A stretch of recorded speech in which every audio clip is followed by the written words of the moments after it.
we're about to fly due north to the island archipelago of Svalbard, one of the world's most isolated communities on the literal edge of the world. This is such a fascinating place with almost as many polar bears as people, and taking into account they only had a human population for around 100 years, still to this day it feels like one of Earth's final frontiers. During this trip we want to understand and get the feel of what life is really like there and what makes people move to one of the most inhospitable places in the world. Our flight from here in Oslo leaves in about an hour, so without further ado, let's fly to Svalbard.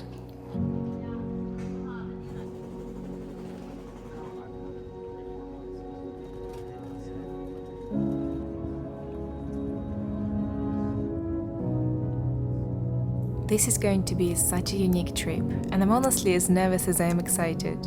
Over the next 2 weeks, we'll be traveling the length and breadth of this unique corner of the Arctic, from abandoned Soviet mining towns to the vast open tundra. But our trip starts here, in Longyearbyen, home to almost 2,000 people and the most northern settlement on planet Earth.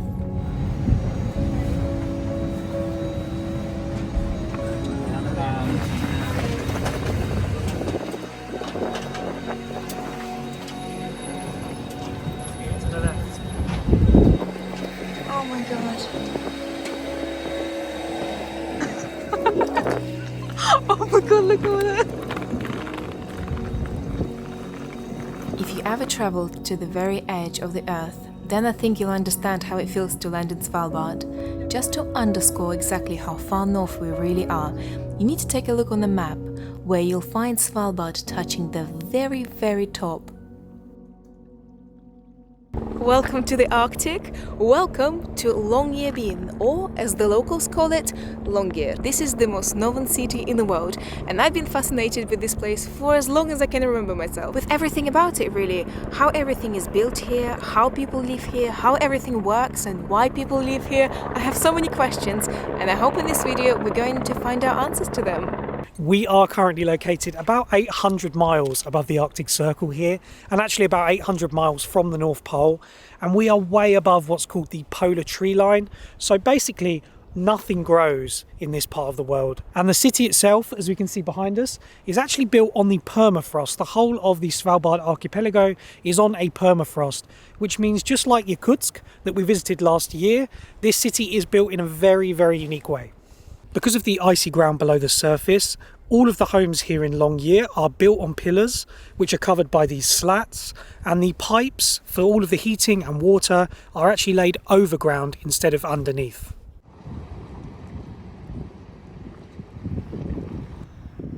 As we mentioned a few times already, Longyear is the world's most northern town, which means pretty much everything here comes with a title. This is the world's most northern university, the most northern petrol station, the most northern fully serviced hotel, the most northern school, the most northern supermarket, the most northern car rental, the most northern sports shop, the most northern church. As you might have noticed, this is a bit of a running theme here, so let's wrap it up here.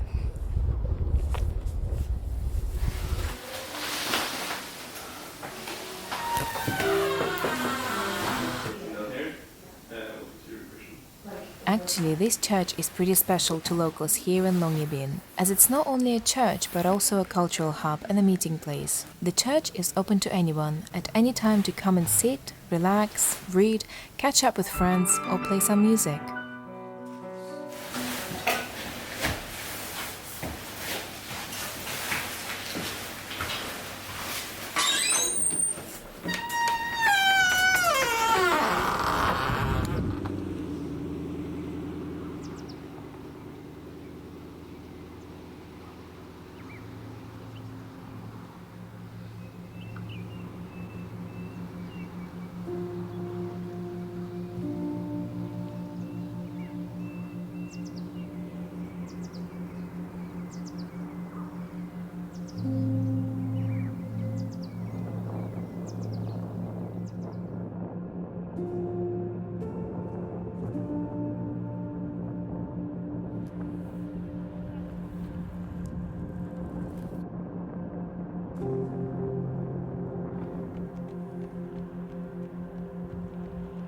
Svalbard is Norway, but it's also kind of not Norway. As we've said in this video, it's a very, very unique place. And in 1920, when Norway took control of the archipelago, there was a treaty signed with about 50 countries that basically stated that anyone from any nationality from all over the world can come to Svalbard and live and work indefinitely without a visa, no restrictions, and that still continues to this day. There's actually no maternity ward as well on this archipelago, which means nobody is ever born here. And because of the permafrost, it's actually impossible to bury anyone here as well, which means literally everyone that lives here in Longyearbyen and the other few places that are populated on the archipelago are all passing through.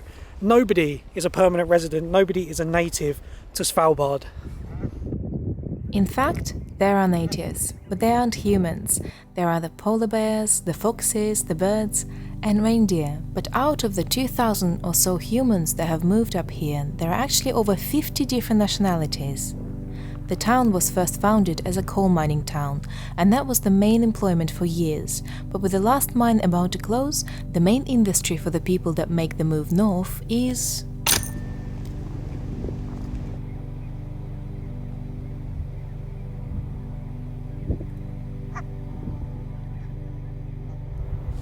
We're just walking around the city, and look at this Arctic Svalbard reindeer, and apparently, specifically Svalbard reindeers are way smaller than their cousins.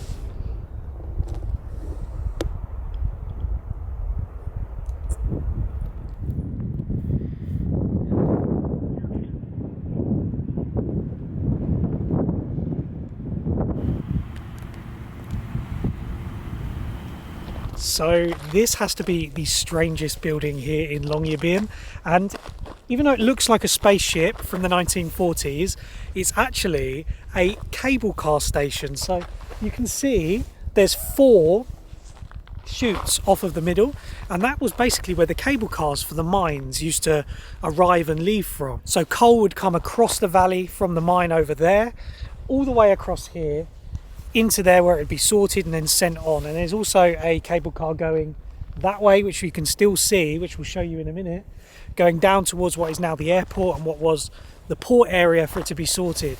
Interesting, and it's still here to this day, looking over the city. And it's like, I don't know, you can see it from every point in the city. It's a good place to kind of orientate yourself. You look at that and you know where you are in the city. Yeah, because the city is so big. Because it's so big, I know. What am I talking about?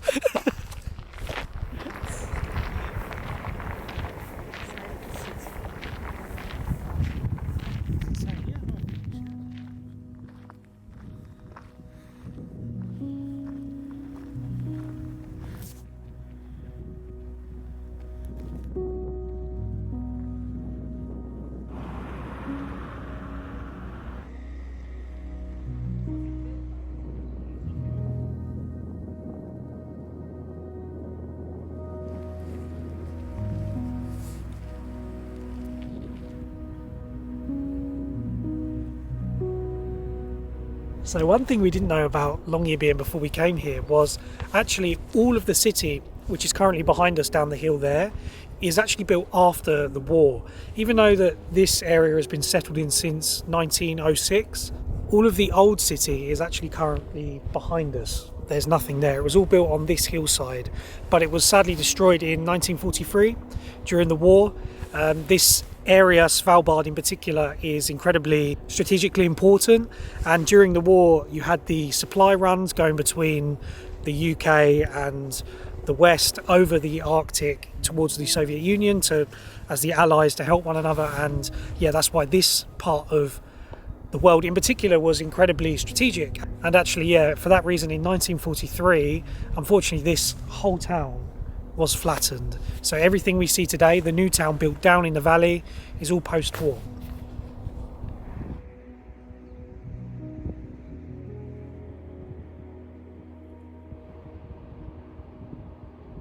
All that's left here now, as a reminder of what once was here, are just the pillars that were dug into the permafrost for the original houses. But the houses themselves were completely destroyed.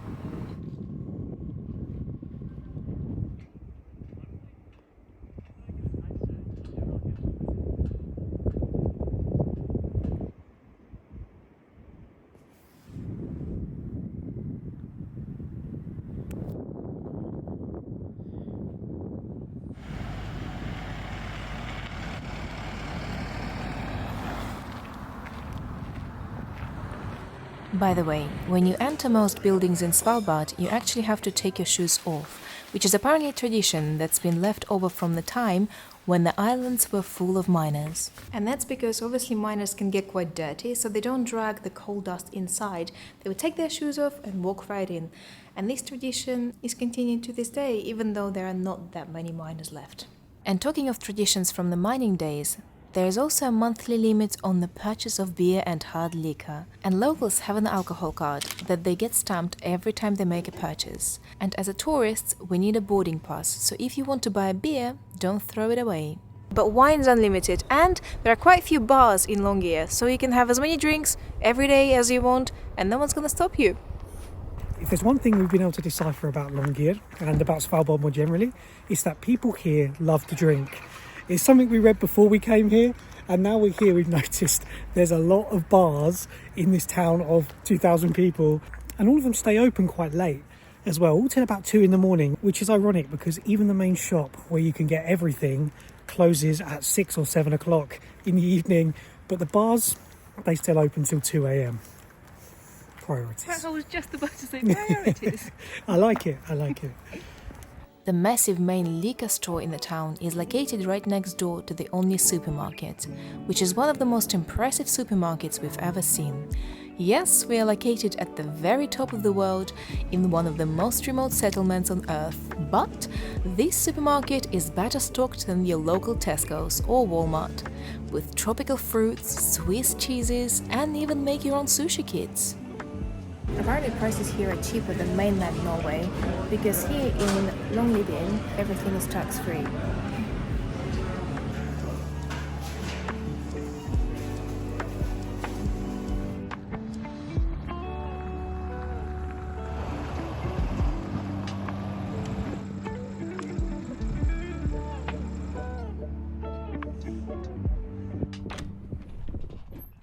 We just popped back to our hotel where we're staying for just one night to drop off our purchase, and hopefully it will help us sleep. We're really struggling with those polar days. Apparently you don't really care and you sleep like a little baby if you have proper blackout windows. Unfortunately we didn't for the past 2 nights, and I didn't know that I would get affected that way. Matt's the same as well. Hopefully this will help, and we'll actually show you later on what it's like in a polar day. It's nuts.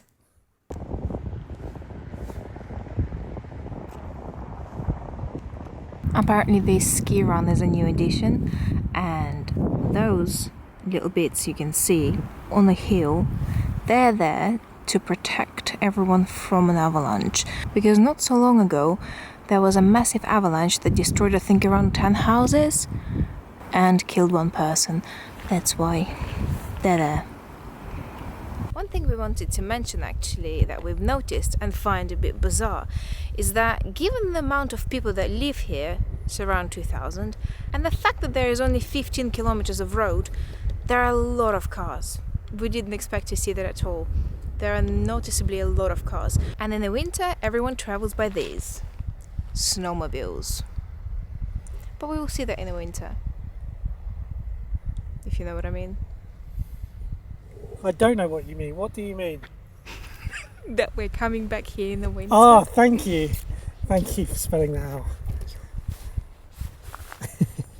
So something we learnt about the homes here in the town is they're all different colours, but they're not just random colours. Apparently there's actually a committee in, I think it was Bergen, a city in Norway, that decides what colour every new house should be. Now, don't quote us on this. We could have got this wrong. There could be wrong information, but this is what we were told, that someone comes and decides what colour your house should be, and you can't repaint it. If you do repaint it, then you get a fine. So all of the houses here are strategically coloured to make the city look its best. Yeah, they're judging by the environment and what's around and what will suit the place the best.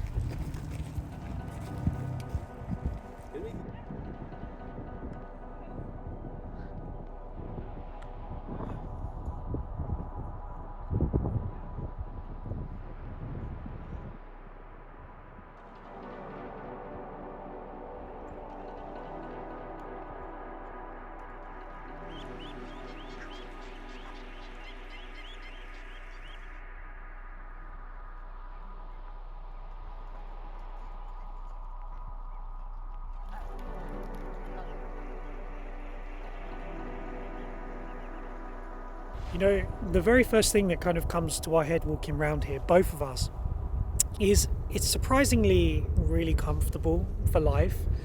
Considering we're in the middle of the Arctic, right? We're only 800 miles or 1,300 kilometers from the North Pole.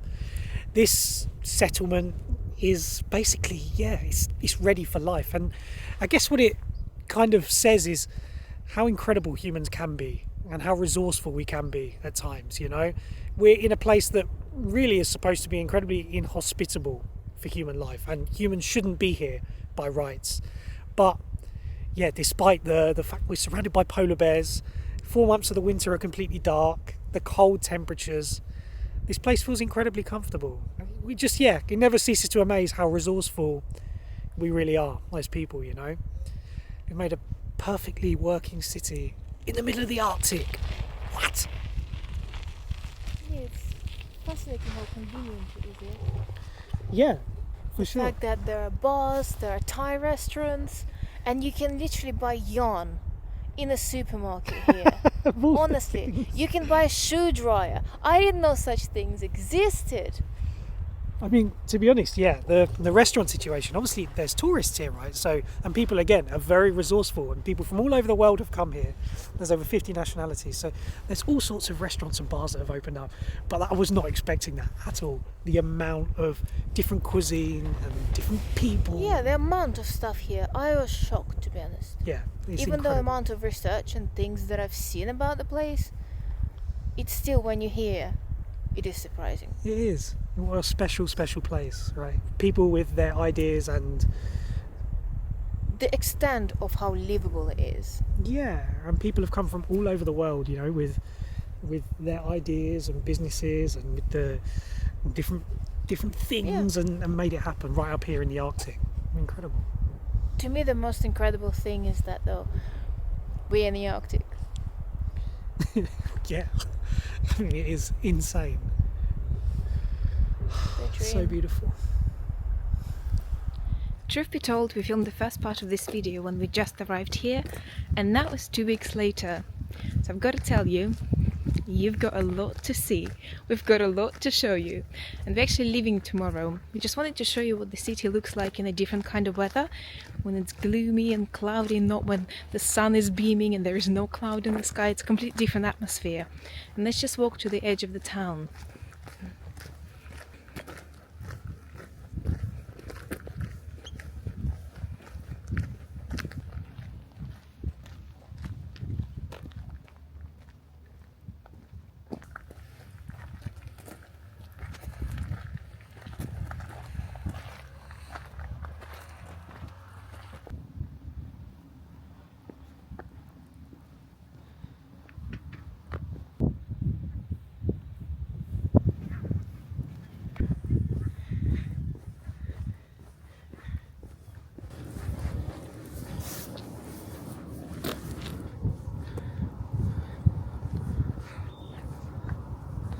So we're approaching the end of the town, and you may be wondering how we know that.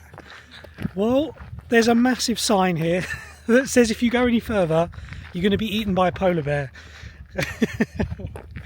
Basically, you can't leave the town without a weapon, and that's the same in all of the settlements here in Svalbard. That's where we are. And all the locals, you can apply for a license to have a weapon in order to protect you, because it is a real danger of meeting a polar bear out in the wild here. And this is the sign.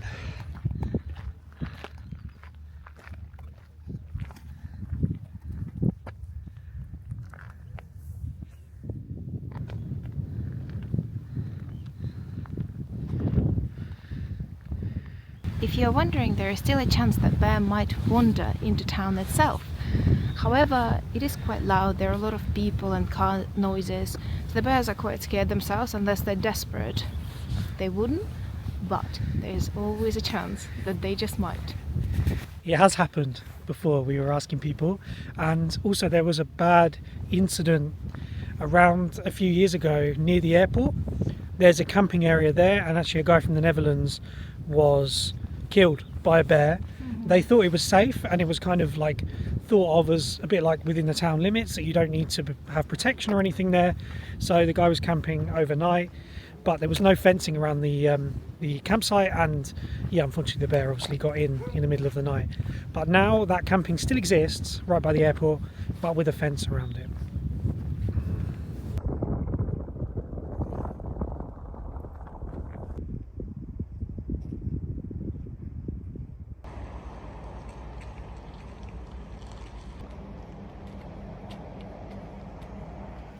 Guess what time it is?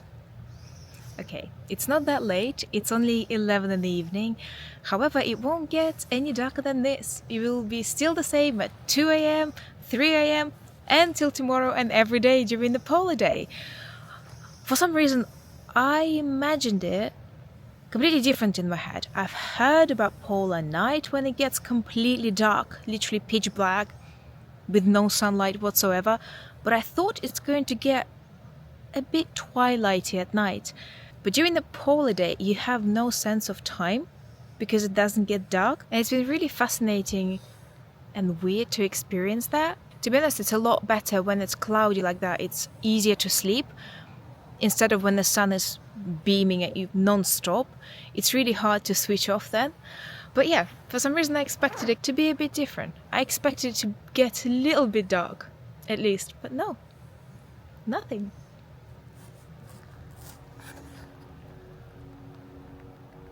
Our time here in Longyearbyen may be drawing to a close, but this is the start of a mini-series from up here in the world's most northern region, including visiting both an active Russian mining town and an abandoned Soviet city. So make sure to subscribe so you don't miss anything from up here in Svalbard.